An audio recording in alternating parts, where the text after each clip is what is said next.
Radio, that's empowering.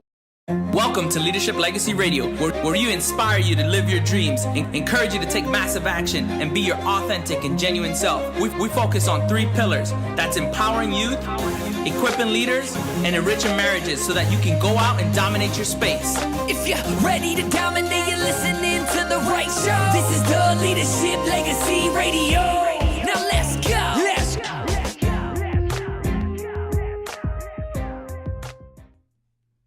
What's going on? What's happening? Hey, welcome to today's episode. Today we're going to talk about making your goals visible. And I've been doing a series on foundations for success. And what it is a part of the book that I've been writing. And one of the things that I love is that I had been teaching this stuff to a lot of people and coaching people through this process.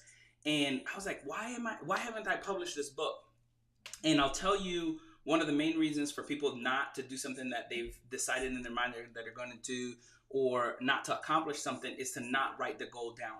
And so one of the things that I want to encourage you to do is understand that the most powerful thing that you can do is write your vision down and then keep it in front of you. Now, there's 2 schools of thoughts when it comes to writing your vision down and different things like that. So on today's episode of Elevate Your Leadership in 10, we're going to talk about the foundations of success, and this is part 4, right? So part 4, and we're going to do a series as we go through this, and I'm going to break down the things that I share in my book and just help you kind of understand. And a lot of the things that I talk about are really backed up by scripture. So if you want to go back and look at it, you could definitely go do that. But I want you to know why it's so important that you do this. So when I was 19 years old, I had been in the military for about almost 2 years at the time. And I had already been put in a position where I was being asked to lead teams. And one of the people that I had worked with was like, hey, we want you to go to this event. And it was the first time that they had offered, anybody to go to a leadership conference. And listen, at the time, the only thing that I was focused on, the only thing that I wanted to do was to have a nice looking car and to have nice looking shoes. And when I mean shoes, I mean sneakers and the shoes on my car or my whip, right? And so at the time, I had just finished putting my car in a car show, and I was stoked because I had got first place in this car show. I had Lamborghini doors on my cars and on my car, and it was so funny because all I could do was worry about those things. But something interesting happened as I went to this conference. It was held by Stephen Covey, and this is the guy that had wrote the book at the time, The 7 Habits of Highly Effective People. Now, I didn't know what to expect. I was really just, hey, they sent me to this conference. I'm going to attend this conference. I'm going to go there. And there was something that he said that really stuck out to me. And he said, if you desire to achieve anything in life, I challenge you right now to write it down. And then he went a little bit further. He said, but when you write it down, if you really want to increase your chances of making it come to fruition or making it happen, is not only would you what do you want to write it down, but I want you to put a date on it. And what he was saying is that when you do that, you have a significantly higher chance of things happening for you, right? And so I was like, you know what?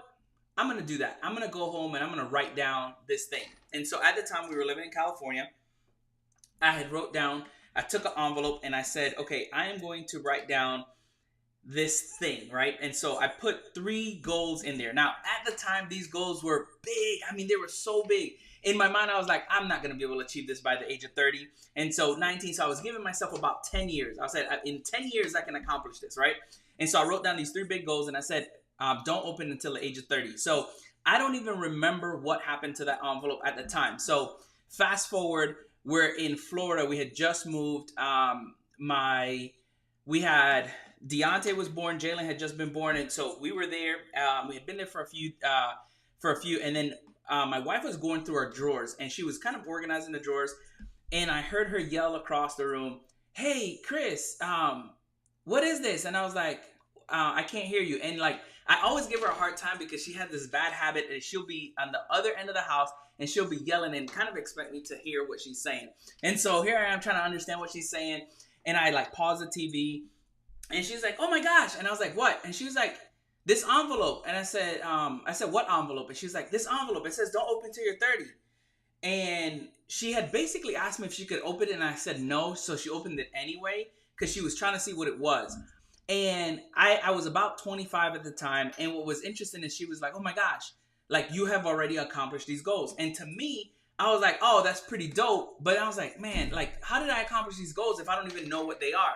So I go to the envelope, I watch them, and I'm like, dude, I've accomplished every single thing on this list. Now, looking back, what I wish I would have done is what I wish I would have thought bigger. I wish I would have like dreamed bigger, because anything that you set your mind to, you can accomplish. But the problem is, are you writing it down? Are you putting it in front of you, and is it visible? So, like I said before, there's two trains of thoughts when it comes to writing down your goals. The first one is write it down and put it somewhere where you can see it every day. Now, I recommend this for certain types of goals. I recommend this for goals that are like incremental goals. Like, I want to lose weight, by this summer, and put it like, say, in the bathroom by your mirror. I want you to see that every day. I want you to get up and be inspired and speak into that. But then there's bigger goals. There's goals that you want to project, like, 5-year goals. So I was told during that conference that there's different types of goals. There's 10-year goals, there's 5-year goals, and then there's like, yearly goals, right? And so the goals that most people set are like small incremental goals that can happen within a span of a year. The goals that I was setting was about 10-year goals, but because I was so determined and so focused on trying to become the best version of myself in that moment, I had accomplished a goal that was set for 10 years in about a 5-year span. And it was 5 to 6 years. But really what was important about that is that I created clarity and momentum because of what I desired, what I was looking for. Now, I do believe that out of sight is out of mind. And in my mind, I felt like if I had those goals more visible, I probably would have been more aware and more in tune of some of the things that I was doing. But you know what? I would tend to ask you, what goals have you been carrying in your heart, but you haven't placed them in front of your eyes, right? The second thing that I want to talk to you about today is the visibility and how it reminds you to become of who you're becoming. The goals that you set that are incremental goals, that those maybe 6-month goals, annual goals, you're trying to lose weight, you want to start a business. These things, when you put them in front of you and you see them, what it does is it reminds you of who you are, who you're trying to become, and this helps you become better. And this is why a lot of people tend to use vision boards, because they believe that vision boards are a mirror and a window to your future. It's a mirror that reflects the things that you've written, and a vision to the future that you're aspiring to become in. So this is where I'm heading. This is where I'm going. That's why vision boards are so powerful. The last thing that I want to share with you is what you focus on, you move towards. Now, Tony Robbins puts it like this: where your focus goes, your energy flows. And what he talks about is, if you ever seen people that race cars, right? For NASCAR, for example, the reason they don't have light poles or poles on the NASCAR track, and the light poles are like really high in the air, they just hover above the track, you don't have like a light pole like when you're on the highway, is because when somebody's driving at that speed, if they lose control of the car, the first thing that comes to their mind is, don't go into the pole, don't go into the pole. So they run right into the pole because that's what they're focused on. But because there's no light poles, they literally go into the grass usually, or sometimes hit another car depending on what's going on. But this is why it's so important that you visualize the things that you want, what you focus on, what you say, you become. And I believe this to be true for sports. I believe this to be true in business. I believe this to be true in your life. I remember taking 2 young men that I was coaching for basketball, and I had took one of them and I said, hey, I remember hearing this exercise and I want to try it with you guys. I had one of the young men take 50 free throws, right? And I said, I want you to make as many free throws as you can, and I want you to just tell me how many you make.